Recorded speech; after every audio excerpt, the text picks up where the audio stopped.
Hi, this is Meredith for Making Music Magazine.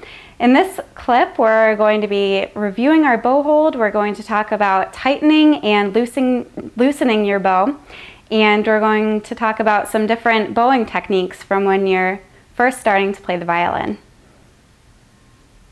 And right now we're going to review a few things with the bow. The first thing you're going to want to do when you get your bow out is tighten it. There's a screw at the bottom, and to tighten it, you twist to the right. And you'll see that the horsehair on your bow is going to expand as you do that. You want to have about 1/2 inch of space in between the stick and the hair. It'll look like this. Now, every time you finish playing for the day, or even if you're going to be playing later in the day, every time you stop playing, you want to loosen your hair again, and you'll do that by twisting to the left. And you want it to be pretty loose, about like that. Now, another thing with maintenance for the bow, you want to avoid touching the horsehair whenever you can, because the oils from your fingers will damage the hair and you'll have to end up having your bow rehaired, having the hair replaced more often. Now to just review the bow hold quickly. For the beginner's bow hold, your thumb goes under the frog. This area at the bottom is all called the frog. Thumb goes under, and the thumb should be bent. Now the rest of your fingers are all going to drape over the stick.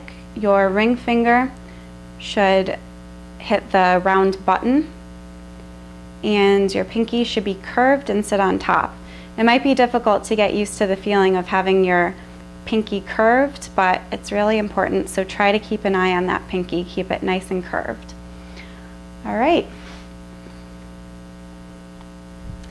Now we're going to talk about a little more about bow technique. And when you first start to play, you really want to focus your playing right in the middle of the bow, about these 3 inches right here in the middle, because the bow is a lot more difficult to control at the frog or at the tip. So for now, keep it right in the middle. You also want your bow to be right in the middle between the bridge.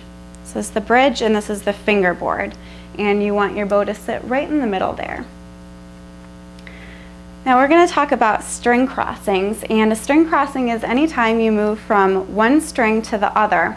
And the thing to remember about that is that as you're going to strings that are higher, your elbow is actually going to be dropping lower.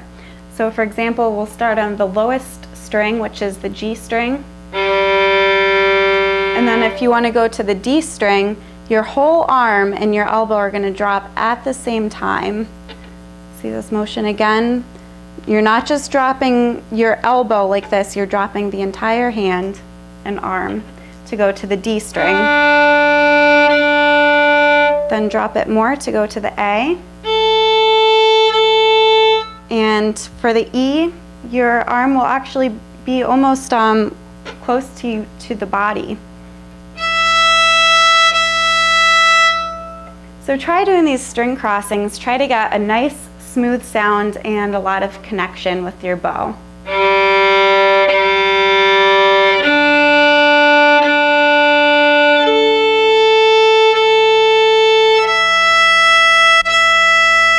And go back down to the lower strings.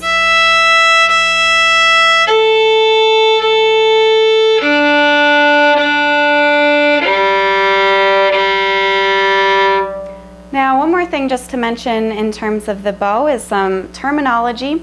When you're starting more towards the bottom of the bow and moving towards the top of the bow to the tip, that's called a down bow.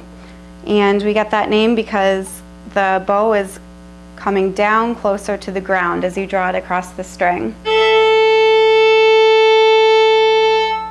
If you're moving from the tip of the bow down to the frog, it's called an up bow.